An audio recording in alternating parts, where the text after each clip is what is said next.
नमस्कार, मैं हूँ नीरज। आप जब भी किसी सेना के अफ़सर या जवान का नाम सुनते हैं तो आपका सीना गर्व से चौड़ा हो जाता है और आपकी नज़र में एक कड़क, ईमानदार, सख्त नियम वाले जैसी आकृति सामने उभर कर आती है। लेकिन आज मैं जो कहानी कहने जा रहा हूँ, बताने जा रहा हूँ, यह थोड़ा अलग टाइप की है। थोड़े संवेदनशील कहानी है, क्योंकि भारत में जब डिफेंस की बात की जाती है तो संवेदनशीलता बढ़ जाना लाजमी है। ऐसे में आज मैं आपके लिए डिफेंस मिनिस्ट्री की वो कहानी लेके आया हूँ जो न केवल आपके पैरों तले ज़मीन खिसका देगी बल्कि आपको हैरान कर देने वाली होगी। ये एक तरफ वर्दी का कलंक भी है और डिफेंस मिनिस्ट्री के अफसरों की कारगुजारियों की सच्चाई भी। और सच यह भी है कि सीमा पर जब जवान मर रहे हैं तो दिल्ली में अफसर कैसे करोड़ों रुपए से अपना तिजोरी भर रहे हैं। ये कहानी जिसमें आप जानेंगे कि देश के डिफेंस डील में कितने बड़े बड़े घोटाले होते हैं। लेकर चलते हैं आपको पूरी खबर की तह तक।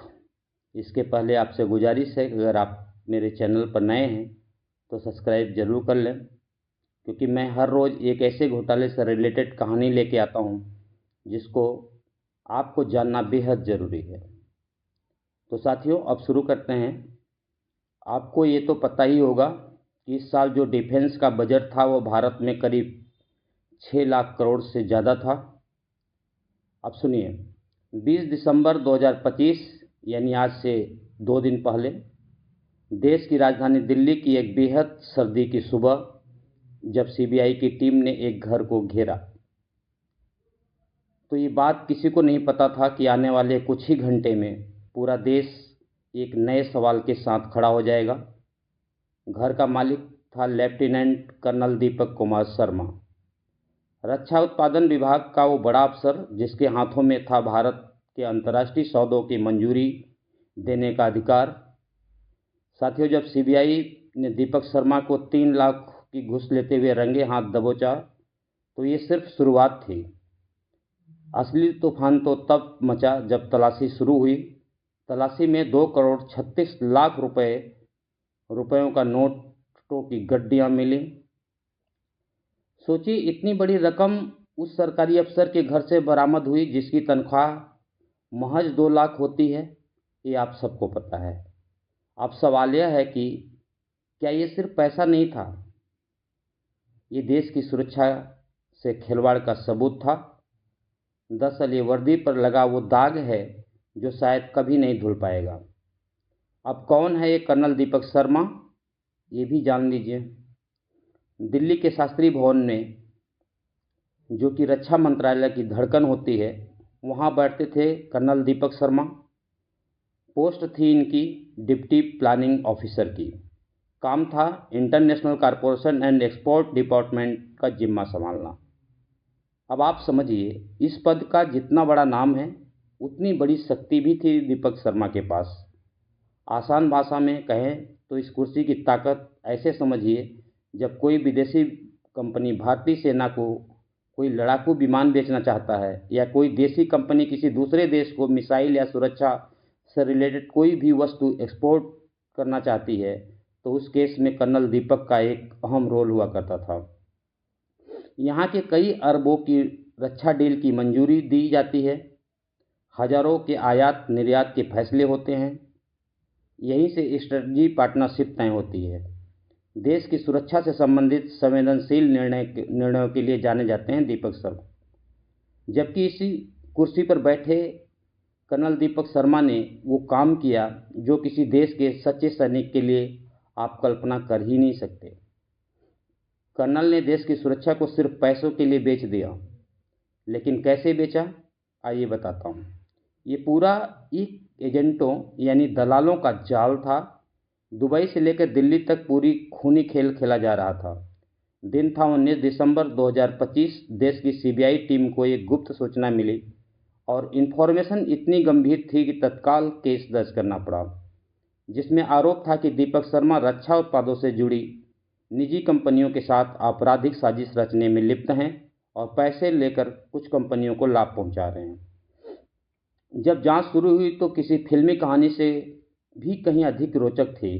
दुबई यूएई, जो पैसों का स्रोत माना जाता है, रक्षा उत्पाद निर्माण निर्यात कंपनी, जिसका नाम अभी गोपनीय रखा गया है, लेकिन मकसद बिल्कुल साफ था।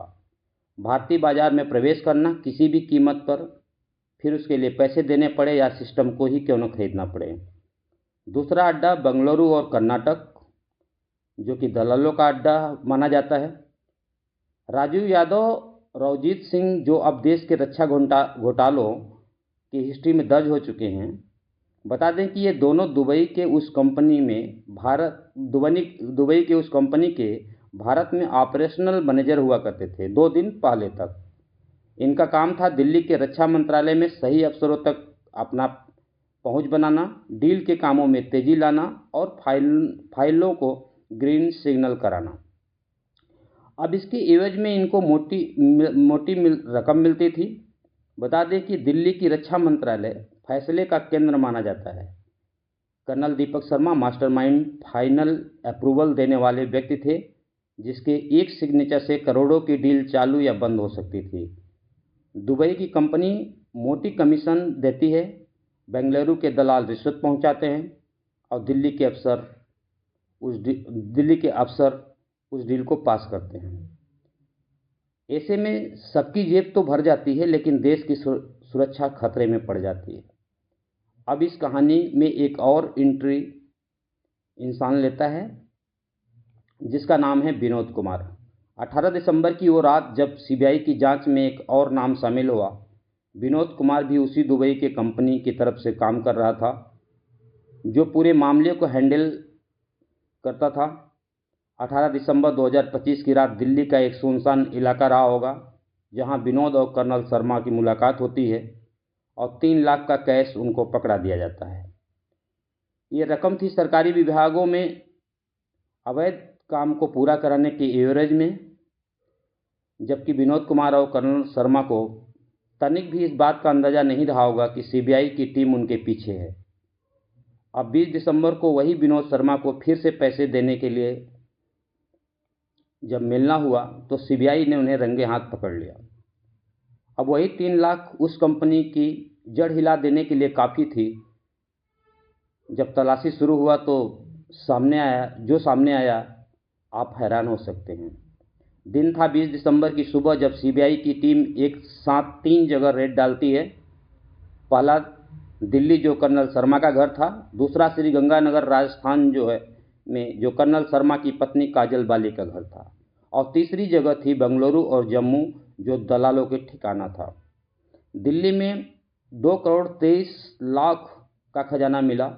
कर्नल शर्मा के घर से कई गुप्त जगहों से 2 करोड़ 23 लाख रुपए मिले, जबकि इस पद पर बैठे अफसर की सैलरी पहले ही बता चुके हैं मुश्किल से 2 लाख होती है। सालाना करीब 25 से 30 लाख सभी भत्तों को मिलाकर। तो फिर घर में इतने कैश आया कैसे? जवाब था रिश्वत का काला धन। इसके बाद एक और ठिकाना श्री गंगानगर, जहां पर 10 लाख मिला और यहीं से एक नया मोड़ आया। सीबीआई की टीम राजस्थान पहुंचती है। कर्नल की पत्नी काजल बाली जहां रहती हैं और वे 16 इंफिनिटी डिवीजन ऑर्डिनेंस यूनिटी की कमांडिंग ऑफिसर भी थी। सवाल था कि क्या पत्नी भी इस खेल में शामिल थी? अब ये जो रकम मिली है, ये बैंक अकाउंट निवेश को छोड़कर है, जिसकी जांच अभी चल रही है। कुल रकम 2 करोड़ 36 लाख नगद मिला। अधिकतर मामलों में दलाल ही डील तय करते हैं। ऐसे जो मामले होते हैं रक्षा मंत्रालय से होते हैं। आप जानते हैं राजीव यादव और नवजीत सिंह, ये दोनों नाम हैं जो पूरे इस डील को हैंडल कर रहे थे। विदेशी कंपनियों के लिए भारत में फिक्सर का काम यही दोनों अंजाम दिया करते थे। सरकारी अधिकारियों तक रिश्वत पहुंचाने का काम, डील में जल्दी कराने का काम इनके ऊपर था। इसके लिए ये 30 से 40% कमीशन भी लिया करते थे। अब ये लोग करते कैसे थे, इसको समझिए। कोई विदेशी कंपनी भारत को हथियार बेचना चाहती है तो वह डायरेक्ट गवर्नमेंट से डील नहीं करती। इसके लिए ये दलाल का काम आते हैं। दलाल इसके लिए लगाए जाते हैं, जो मोटी रकम कमीशन के रूप में लेते हैं और यही लोग काम को पूरा करा देते हैं। आप समझिए, देश के बॉर्डर पर एक हमारे आपके घर का जवान जो महज 25 साल का हो सकता है, देश की सुरक्षा के लिए बंदूक लिए खड़ा है, जहां का तापमान औसतन 30 डिग्री से भी कम हो सकता है, परिवार से दूर लेकिन गौरव से मुस्कुरा रहा होता है। इधर कर्नल दीपक शर्मा जैसे भ्रष्ट अफसर करोड़ों की रिश्वत अंदर कर रहे हैं। कर्नल शर्मा भी कभी वर्दी पहनते टाइम शपथ लिए होंगे। उन्होंने भी दोहराया होगा कि मैं देश की सेवा करूंगा, लेकिन उनके घर में छुपे मिली रकम और दलालों के हाथ मिलाने का जो सबूत मिला है, वो काफ़ी कुछ कहने के लिए पर्याप्त है। डिपार्टमेंट कहाँ थी उस समय? सबसे बड़ा सवाल ये है कि डिपार्टमेंट कहाँ थी उस समय? रक्षा मंत्रालय में विजिलेंस टीम होती है जो अफसरों पर नज़र रखती है। फिर कर्नल शर्मा के घर से 2 करोड़ 23 लाख की रकम कैसे पहुंची? किसी की भी उनकी लाइफस्टाइल में बदलाव क्यों नहीं दिखा? उस समय इनकम टैक्स कहाँ थी? सो रही थी। हर सरकारी अफसर को टैक्स भरना होता है। क्या शर्मा ने 2 करोड़ 23 लाख की संपत्ति दिखाई? अगर नहीं तो इनकम टैक्स डिपार्टमेंट कहाँ था?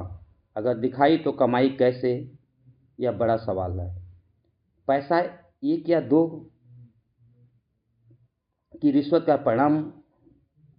क्या उन डील्स को दोबारा जांच होगी? कितने और अफसर शामिल हैं इस पूरे खेल में? सीबीआई की इन्वेस्टिगेशन चल रही है, जांच चल रही है। साथियों, जब रिश्वत से कोई डील होती है तो देश को उसके एवरेज में घटिया सामान मिलता है और दीपक शर्मा जैसे लोगों को मिलती है मोटी रकम। ये डिफेंस मिनिस्ट्री का तो 3 लाख और 2-3 करोड़ रिश्वत का मामला है। सैनिकों का अपमान नहीं है क्या? और क्या सीमाओं पर खड़े जो जवान हैं उनके साथ खिलवाड़ नहीं किया जा रहा क्या? और कितने घोटाले होंगे जो सामने नहीं आ पाए? घोटाला कई सारे हैं, किंतु परंतु जिनके जवाब मिलना बड़ा मुश्किल है। लेकिन जरूरी है, चिंता जरूरी है। इस तरह का करप्शन डिफेंस मिनिस्ट्री में भी है, ये बहुत बड़ी बात है। बता दें कि इस करप्शन की पूरी लेयर है जिसको सामने आना बहुत मुश्किल है। खैर, ये थे दीपक शर्मा की पूरी कहानी। अभी जांच चल रही है, बहुत कुछ सामने आएगा, कई और बड़े नाम आ सकते हैं इस खबर में। बस इतना ही, अब दीजिए विदा। मिलते हैं अगले वीडियो में किसी और कहानी के साथ। धन्यवाद।